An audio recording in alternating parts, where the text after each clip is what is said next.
Yana bir kere assalomu alaykum azizlar. Zo'rtava telekanalida ertalabdan salom dasturi. Biz jonli efirdamiz. Bugun 24-may 2025-yil. Maktablarda so'nggi qo'ng'iroq.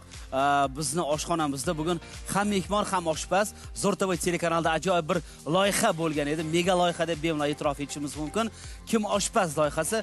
Mana shu Kim oshpaz loyihasining g'olibi Orifjon bugun mehmonimiz. Assalomu alaykum. Va alaykum assalom. Xush kelibsiz. Rahmat. Kayfiyatlaringiz yaxshimi? Rahmat. Salomatligingiz. Rahmat. Maktab bitirganga qancha bo'ldi? 2006-yil bitirganman. Hop, qancha bo'ladi? 19 yil bo'libdi. Bo'pti-da, ishqilib bo'pti, ha. Shunaqa. Hop, xush kelibsiz. Kim oshpaz loyihasi haqida ham ancha gaplashamiz siz bilan. Bugun siz men ko'rishimcha stol ustida mahsulotlaringiz juda ham ko'p. Krevetka bor.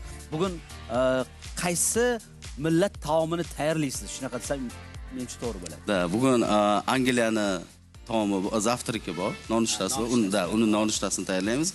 Italiyani risotto taomini tayyorlaymiz. Xudo xolisa. Demak, risotto ko'pchilik biladi. Aynan menimcha bu risotto o'zi ko'pincha italyanlar bizdan olishganda, risotto bu shoulani krevetkali varianti bo'ladi. Da, shunday. Va aynan lag'monni ular spagetti deyshadi. Bizdan lag'monni olishganda. Shunday. Xullas, bugun Italiya va Angliyada qanday nonushta tayyorlashadi va qanday taom tayyorlashadi peshinga yoki kechga mana shu haqida gaplashamiz va taom tayyorlanadi. Va bizni bugungi oshpazimizdan ham umidimiz katta. Muzaffar aka, o'zingiz yenglaringizni shimarib ishga tushib ketdingiz. Ha, bugun yenglarimni shimarib ishga tushib ketdim. Aynan Orif meni qadrdan zo'r ukam. Chunki o'sha Kim oshpaz loyihasida birga ijod qilganmiz, bu jarayonlarni birga tomosha qilganmiz. Ko'pgina tomoshabinlarimiz u jarayonni ko'rishmagan, tayyor mahsulotni ko'rishgan va mana shu jarayon hozir birgalikda boshdan o'tkazamiz. Muzaffar ishga kirishib ketdi. Tekrar gapirasizlar. Nimaga tayyor endi? Biz hozir qo'zqori, ya'ni shampinyonni sekin ustini tozalayapmiz. Sababi aynan pishgandan keyin bu bir postiga o'xshab qoladi-da. O'shaning uchun buni tozalab olyapti. To'g'rimi, Orifboy? Hozir qayerlarda ijod qilyapsiz endi? Hozir Zafaron shu restoranlarida, tarmoqli restoran bo'lgani uchun o'sha restoranlarni polностью o'zim qarab, kontrolda bo'lib turibman. Endi qarang, hozir gaplashganimizda aytdingizki, Jizzaxda ochildi bu restoran dedingiz. Mana shu lekin Toshkent desam endi ochiladi dedingiz. Da, chunki hozir Toshkentga juda ham katta. Bizda konkurent kuchli bo'lgani uchun juda ham kuchli bir raqobat kuchli bo'lganligi uchun juda ham bir katta tayyorgarlik ko'ryapmiz. O'shaning uchun hozir endi yaqinda ochilib qoladi, xudo xolasa.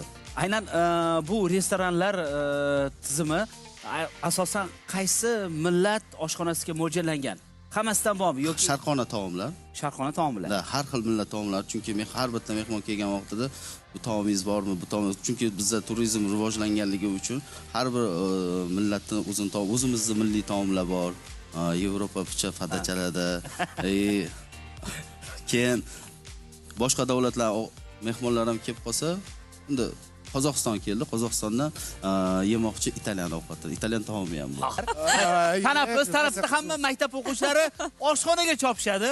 Bizning oshxonamizda esa aynan inglizcha nonushta tayyor bo'lmoqda.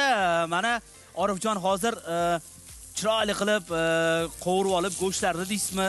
Mana shu sosiskalarni kolbaska deyshadi. Qovurib oldilar va aynan bir necha daqiqadan so'ng tayyor bo'ladi. Aynan shampinyonni to'rga bo'lib olishingiz kerak, azizlar. Cheri pomidor bilan hozir shampinyon qovuriladi, shunday qo'shiladi. Orif, apelsin, limon nimaga? Bunga qo'shilmaydi shekilli ovqatga. Yo'q, apelsin, limon sizlarga spesialni shunaqa bir choy qilib beray. Mazza qilib ichinglar. Choyi nomi nima? Orif choymi? Zafaron choy. Zafaron choy, zafaron atala. Zafaron o'zi qimmat bo'lsa, bizga qimmat choy damlab berar ekansiz. Sizlar uchun lijalka deysiz. Muzaffar, Orif sizlarga bitta savolda, o'zi mana oshxonalar, restoranlar qimmat oshpazlarni olib kelgandan keyin narxi sразу ko'tarilib ketadi. Sizlarda ham shunaqami? Narx ko'tarilib ketadi-da. Qimmat oshpazlar borgandan keyin narxi endi ja qimmat emas. 1 grammi 120 ming so'm turadi atiga. Zafaronni. Va mehnati ham juda ham og'irda uni. Nimagaki bitta mana gulchasidan 3 ta dona simchasi chiqadi. Mana shu zafaron, aynan mana shundan hozir Orif bizga aynan mevali choy tayyorlab beradilar. Shunday. Va bu yerda asal ham bor ekan-a? Ham zafaronni olingan, yo'q bu o'zimizdan asallarlarnikimi? asal, bunga zafaron qo'shilgan asal. Zafaron qo'shilgan asal bu azizlar. Va bir narsa borki, bu yerda yog' ishlatilmayapti. Aynan sariyada qovurib olinyapti hamma narsa. Yog' ishlatilmayapti. Ko'pchilik aytadi, "Voy, u yog'da qovuradimi?" desa, yo'q. Sariyada qovursa shirinroq bo'ladi. Aynan fransuz batonini biz kesib olib, aynan chiroyli qilib sariyoga sal o't betini taptini berib yubordik. Sababi dunyoda eng nonxo'r xalq bu fransuzlar hisoblanar ekan. Bitta odam bir yilda deyarli 64 kilogramm non yer ekan. Qoyilmisiz? Baraka toping, azizlar. Mana bizda hozir zafaron choy tayyorlash jarayoni boshlandi va aynan maxsus zafaron asal bilan va maxsus choy ham bu Choy ham zafaronli. Zafaronli choy. Mana qarang, hamma zafaron. Demak, zafaronli bugun choy bilan inglizcha nonushta hamda italyancha risotto tayyorlanadi. Mana bu yerda shampinyonlarimiz pishib qoldi. Orib, tegiga olib ketibdi. Bizda hozir reklama tegiga olib ketib qolmasin, tomosha qilaylik. Mana nonushtamiz tayyor bo'ldi, inglizcha nonushta. Demak, qisqa va lo'nda qilib, Orif, nimalar? Cheri pomidori, Hop. tuxum, kolbaska, dudlangan mol go'shti, qo'ziqorin, loviya Va mana shu yerda turgani rayhon. Rayhon. Bekorga biz Rayhon haqida gaplashmadik.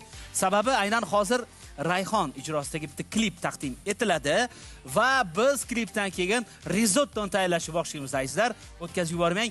Krevetka, gribishga aralashgan risotto tayyorlanadi. Ertalabda salom dasturida marhamat. Bu nonushta edi. Rayhon, navbat sizga. Marhamat. Oshxonada tayyor bo'ldimi Muzaffar aka? Hozir bilasiz, eng zo'r jarayon, aynan mana shu risottoga hozir zafaron qo'shiladi. Nimaga Orif, nimaga? Bu foydali, rang beradi. Oshpazi bu har doim nozik, tablin narsasiga kiradi bu o'zi. Bu go'shtni qizartirib yormaydimi? Yo'q, qizartirmaydi. Oltin rang beradi bunga. Oh, aromat beradi bunga. oltin zanglamas deydilar. Demak, aynan risottoga hozir biz zafaronni qo'shamiz. Birozdan so'ng mana bu krevetka, gribishki hammasi qo'shilib tayyor bo'ladi. Aynan efir yakuniga qadar biz rizottoni taqdim etamiz. Hozir esa Alinaxon Sifatimiz bor. O'zi mana shu zafaronchi saraton kasalligiga ham yaxshigina davo ekan. to'ppa-to'g'ri. Shuning uchun ham o'zi Angliyadagilar bilgandek hamma narsaga qimmat bo'lsa ham zafaronni qo'shadi. O'zi aytganman-ku, qimmat oshpaz, qimmat ovqat tayyorlaydi. Qimmat mahsulotlar bilan deydi. Yonida qimmat boshlovchisi bilan. Ish boshlaydi. Shunchalik ichiga. Oshxonada olovlar-ku, Ana bo'lmasa. yondirib osdilar-yu. Bugun oshxonaga David Muzaffar aka Copperfield bo'ladi-yu. boshqacha bo'ladi. Meni xayolimda-chi xuddi Muzaffar Angliyada katta bo'lgan bola yo'q. Angliyani taomlarini yeb. O'zi odatda oshpazlarda shunaqa gap borki, hali yog' yonmasa osh shirin chiqmaydi deyshadi. Va biz krevetka, gribishkini pishirayotganda ham bir yonib olish kerak edi, shunda shirin chiqadi. San'atkorda ham o'zi shunaqa yonish kerak-a. Ixtiyorchilar xayrlashib olsaylik, keyin biz xayrlashardik. Albatta biz xayrlashamiz. Biz uddaladik va ulgurdik. Aynan risotto tayyor bo'ldi, krevetka, gribishokli va mana Orif hozir yasatyapti juda ham chiroyli tarzda. Orif, aynan siz Kim oshpaz loyihasida g'olib bo'lgansiz, zo'r sovg'a olgansiz-da. Bugun quruq qo'l bilan faqat ovqat bilan qutulaman deb keldingizmi? Yo'q, albatta. Sizlarga ham sovg'a olib kelgan. Mana shu sovg'a bizga bo'lsa kerak-a? Albatta. Har bitta Qutlug'iga quruq kelmagan. Shunday. Kelmagan deyshadi. Zafaron shu sog'liginglar uchun anaqa qilib yuraydi deydi. Orifjon, ikki og'iz niyatingizni eshitamiz, chunki vaqtimiz yakuniga yetyapti. Tak, hammaga omad. Zafarondan ichib yuringlar har doim. Ovqatingizni sog'ib yuringlar. Katta rahmat. Azizlar, salomat bo'ling. Foydali. Rahmat hammaga.